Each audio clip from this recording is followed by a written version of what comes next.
Hello guys, good morning.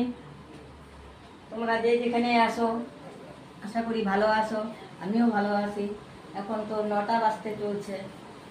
আমার দাদা সকালে ভাত খাইয়ে ডিউটি চলে গেছে। এখন আমি বাসন টাসন বার করলাম, এখন রান্নাঘর মুছতেছি।